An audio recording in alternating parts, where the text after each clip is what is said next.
ఈరోజు నేను ఒక ప్రముఖ దినపత్రికలో చూసా, సభకు రాకపోతే సభ్యత్వాలు రద్దు చేస్తారా? ఆ నిబంధన ఎక్కడుందో చెప్పమనండి. ఎమ్మెల్యేలు, ఎంపీలు అందరం రాజీనామా చేసేద్దాం. మీరు సభకు పోతానంటే నేను వద్దన్నానా? మాజీ మంత్రి పెద్దిరెడ్డితో కలిసి వెళ్ళండి. ప్రతిపక్షానికి ఎంత సమయం ఇస్తారో తేల్చుకోండి. వైసీపీ ఎల్పీ సమావేశంలో జగన్మోహన్ రెడ్డి. ఇది ఈ వార్త క్లుప్తంగా సారాంశం. ఎందుకంటే చాలామందికి కన్ఫ్యూజన్ రావచ్చు.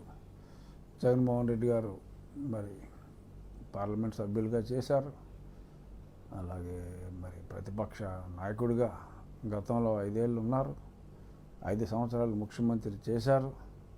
ఆయనకి రూల్స్ తెలియకుండా ఇంత కామెంట్ చేస్తారా అని డెఫినెట్గా కొద్దిమంది అయినా సరే కన్ఫ్యూజ్ అయ్యే అవకాశం ఉందేమో అని నాకు అనిపించింది. ఎందుకంటే 2-3 నాకు ఫోన్ చేశారు. ఏమండి, ఆయన మాజీ ముఖ్యమంత్రి కదా, అంత క్లియర్గా అడుగుతున్నారు, మరి నిజంగా ఆ నిబంధన ఉందా అని చెప్పి అడిగితే నేను చెప్పాను. ఇంతకుముందు 3-4 సందర్భాల్లో అని కూడా చెప్పడం జరిగింది. ఇప్పుడు మళ్ళీ చెప్పవలసిన అవసరం ఉందేమో అని నాకు అనిపించి ఆ క్లారిఫికేషన్ ఇవ్వటానికి 190 (4) భారత రాజ్యాంగం. ఎవరైనా సరే ఎప్పుడైనా జస్ట్ ఈ 190 అన్నదే నోట్ చేసుకోండి, సరిపోతుంది. చాలా స్పష్టంగా అందులో ఉంది. ఎవరైనా లీవ్ ఆఫ్ ఆబ్సెన్స్ అడగకుండా కంటిన్యూస్గా సమావేశాలు 60 రోజుల పాటు రాకపోతే వారు శాసన సభ్యత్వం ఆర్ పార్లమెంటు సభ్యత్వానికి అనర్హులవుతారు అని స్పష్టంగా ఉంది. అది అసెంబ్లీకి under 187 (2) rules of procedure and conduct of business in the AP అసెంబ్లీలో ఆ రాజ్యాంగంలోని ఆ 190 అధికరణాన్ని తీసుకొని అసెంబ్లీ రూల్స్లో కూడా చాలా స్పష్టంగా పేర్కొనడం జరిగింది. ఇది కూడా అసెంబ్లీ ఆ రూల్స్ కూడా నెట్లో ఉంటాయి. స్పష్టంగా వైఎస్ఆర్ కాంగ్రెస్ పార్టీ అధ్యక్షుల వారి సలహాదారులు, ప్రస్తుత శాసనసభ్యులు అందరూ కూడా ఆ రాజ్యాంగంలోని 190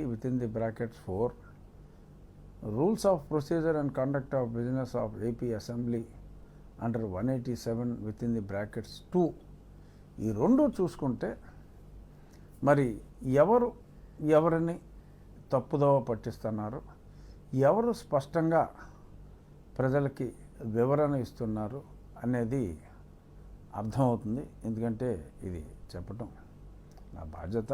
ఇకపోతే మరి ప్రతిపక్షానికి ఎంత సమయం ఇస్తారో మరి కొంతమంది ఎమ్మెల్యేలని వెళ్ళి తేల్చుకోమన్నారు.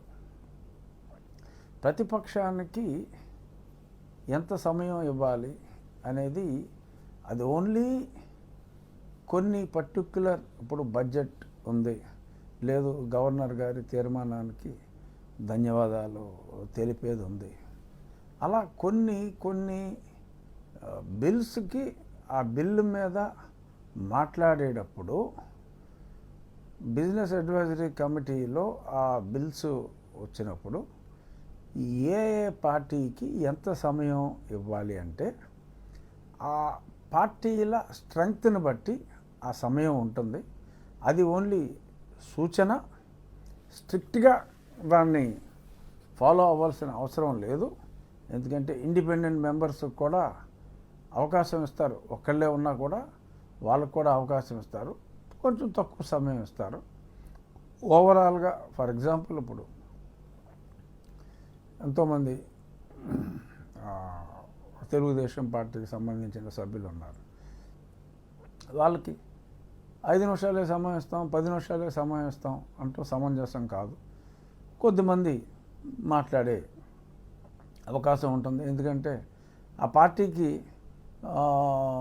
10 నిమిషాలే ఇస్తాం అని అన్నారనుకోండి, మరి 130 మంది పైబడి ఉన్న ఆ పార్టీలో మరి అంతమంది సభ్యులు ఉన్నప్పుడు వాళ్ళకి నేను ఆ 10 నిమిషాలే ఇస్తాను అంటాం సమంజసం కాదు. సో కాబట్టి మనకి లోక్సభ ఆర్ ఎనీ అసెంబ్లీ విధి విధానాల్లో ఆ కేటాయించే సమయం బిజినెస్ అడ్వైజరీ కమిటీలో కూర్చున్నప్పుడు డిసైడ్ అవుతుంది. వీళ్ళు యువజన శ్రామిక రైతు కాంగ్రెస్ పార్టీ వారు బీఏసీకి కూడా రావటం లేదు. వచ్చినప్పుడు ఈ పర్టికులర్ టాపిక్ మీద మాకు కాస్త ఎక్కువ సమయం ఇవ్వండి అని వారు అడిగితే శాసనసభాపతి గారు కన్సిడర్ చేయొచ్చు. ఆ డిస్క్రిప్షన్ చాలా వరకు ఉంటుంది. బట్ అసెంబ్లీలో శాసనసభ్యులు మాట్లాడేది ఒక బిల్లుల మీదే కాదు. 0 అవర్ ఉంటుంది. మెయిన్గా ముఖ్యంగా ప్రశ్నోత్తరాల సమయం క్వశ్చన్ అవర్ ఉంటుంది.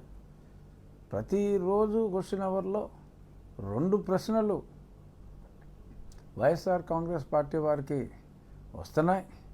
కాకపోతే వారెవరో సభలో ఉండలేదు. ప్రతి ప్రశ్నకి కనీసం 10 నిమిషాల పాటు మినిమం చర్చ జరుగుతుంది. కొన్ని ప్రశ్నలకి ఒక్కొక్కసారి 20 నిమిషాలు కూడా చర్చ జరుగుతుంది. మరి వారి 2 ప్రశ్నలకి వారు ఉంటే మరి చాలా సమయం వారికి ఆటోమేటిక్గా కేటాయించడం జరిగి ఉండేది. అలాగే 0 అవర్లో రెస్ట్రిక్షన్స్ ఏమీ లేవు. కాలింగ్ అటెన్షన్ అని ఒక ఆయుధం ఉంది. మరి ఏదన్నా ఎమర్జెన్సీగా matter of urgent public importance ఉన్నప్పుడు ఆ మధ్యన ఎక్కడికో వెళ్ళారు, ఏదో ఆందోళన చేశారు, సపోజ్ ఆ సమయంలో అసెంబ్లీ ఉందనుకోండి, ఓకే పలానా ఇష్యూ మీద కాలింగ్ అటెన్షన్ నోటీస్ ఇచ్చారు అంటే ఆ సంబంధిత మంత్రి గారు ఇప్పుడు నోటీస్ ఇచ్చిన ఆయనకి అవకాశం ఇస్తారు. ఆ సంబంధిత మంత్రి గారు సమాధానం చెప్తారు. షార్ట్ డిస్కషన్ ఒక అరగంట సేపు దాని మీద కూడా చర్చ జరుగుతుంది. అలాగే అడ్జర్న్మెంట్ మోషన్ అని ఉంటుంది. ఏదన్నా ఇంతకు మించి ఎమర్జెన్సీ వస్తే అప్పటికప్పుడు సభ రెగ్యులర్ బిజినెస్ని ఆపి కూడా 10% మంది సంతకం పెట్టవలసిన అవసరం ఉంది అక్కడ.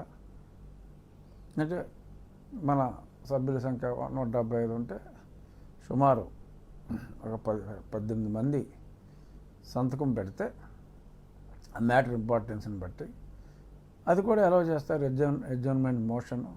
సో ఇలాగా సభ్యులు మాట్లాడటానికి ఎన్నో ఉన్నాయి శాసనసభలో. అంతేగాని నాకు ఎంత సమయం ఇస్తారో కనుక్కోండి అంటే నువ్వు కాలింగ్ అటెన్షన్ ఇస్తావా, అడ్జర్న్మెంట్ మోషన్ ఇస్తావా, నువ్వు ప్రశ్నోత్తరాల సమయంలో అడుగుతావా, 0 అవర్లో అడుగుతావా అన్నదేమీ తెలియకుండా మరి నాకెంత సమయం ఇస్తారు, మీకెంత సమయం ఇస్తారు, మీరే తెలుసుకోండి పోండి అని అంటాం. అది ఆ స్థాయి గల వ్యక్తికి మరి 5 ఏళ్ళు ప్రతిపక్ష నాయకుడిగా, 5 ఏళ్ళు ముఖ్యమంత్రిగా, పార్లమెంటు సభ్యుడిగా ఉన్న వ్యక్తులు ఈ రకంగా ప్రజల్ని తప్పుదోవ పట్టించటం అది ఒక శాసనసభ్యునిగా, మాజీ పార్లమెంట్ సభ్యునిగా అది సమంజసం కాదు అని నేను చెప్పడం కోసం, అంటే ప్రజలకి తెలియజేయటం కోసం నేను దీన్ని చెప్పడం జరిగింది. సో మాట్లాడాలి అని అంటే ఇన్ని అవకాశాలు ఉన్నాయి, ఇన్ని రకాలుగా మాట్లాడవచ్చు. స్పెసిఫిక్గా పలానా బడ్జెట్ మీద మాట్లాడాలి, ఇంకాస్త సమయం ఇవ్వండి అధ్యక్ష అని చెప్పి వారు అడిగితే తప్పకుండా కన్సిడర్ చేసే అవకాశాలు ఎక్కువ ఉంటాయి. శాసనసభలో సభ్యతా సంస్కారాలతో మాట్లాడుతున్నప్పుడు తప్పకుండా కాస్త సమయం ఎక్కువ ఇచ్చే అవకాశాలే ఉంటాయని చెప్పి సవినయంగా ఇది తెలియజేస్తున్నా. ఇంకా మరి గతంలో మరి ఇప్పుడు ముఖ్యమంత్రి గారు సభకు రాలేదు, అప్పుడు మేమేమన్నా ఈ రకంగా ఈ రూల్స్ చెప్పామా అన్నారు. అసలు 5 సంవత్సరాల కాలంలోనే శాసనసభ నిర్వహించిన రోజులు చాలా తక్కువ. నవంబర్ 2021 అంటే 2.5 సంవత్సరాల తరువాత మొత్తానికే అసెంబ్లీ 68, 69 రోజుల కన్నా జరగలేదు. 5 సంవత్సరాలు కలిపి ఆ కొరవ 2.5 సంవత్సరాల్లో కనీసం 35 రోజులు కూడా సభ జరగలేదు. కాబట్టి ఆ ప్రశ్నే ఉత్పన్నం కాలేదు. ఈయన మొదటి రోజు నుంచే రానని చెప్పటం జరిగింది. కాబట్టి ఆ రూల్ అన్నది రాజ్యాంగంలో రాసి ఉన్నది. మరి అది రాజ్యాంగమే తప్పు అని ఈయన అంటారా? మరి రాజ్యాంగం చదవకపోవటం ఆయన తప్పని ప్రజలు అనుకుంటారేమో అన్న విచక్షణ లేకుండా మరి వారు ఎందుకని మాట్లాడారో. ఎందుకంటే ఈ ఇష్యూ నేను గతంలో 1-2 సార్లు మాట్లాడున్నాను. కాబట్టి ఈరోజు అంటే ఈ పేపర్లో వచ్చిన వార్త నిజమని నేను భావించి నేను ఈ క్లారిఫికేషన్ ఇవ్వటం కోసం ఈ చిన్న సమావేశం పెట్టడం జరిగింది. మీరు ఇన్ని అవకాశాలు ఉన్నాయి. మళ్ళీ చెప్తున్నా, క్వశ్చన్ అవర్ ఉంది, 0 అవర్ ఉంది, కాలింగ్ అటెన్షన్ ఉంది, అడ్జర్న్మెంట్ మోషన్ ఉంది. ఇది కాక స్పెసిఫిక్గా ఏదైనా డిబేట్లో బిల్లు మీద డిస్కషన్లో పాల్గొనాలి అని అనుకుంటే బీఏసీలో సమయం దయచేసి అడగండి. లేదు సభ జరిగేటప్పుడైనా సరే సభలో అడగండి. అడిగిన తర్వాత సమయం ఇవ్వకపోతే ఇదిగో చూసారా ఇవ్వలేదు సమయం అని మాట్లాడటం ఎంతో కొంత సమంజసం అవుతుందేమో. కానీ అసలు సభకే రాకుండా మరి ఈ రకంగా మాట్లాడటం అది సమంజసం కాదు అని సవినయంగా వైఎస్ఆర్ కాంగ్రెస్ పార్టీ శాసనసభ్యులకి తెలియజేస్తున్నాను.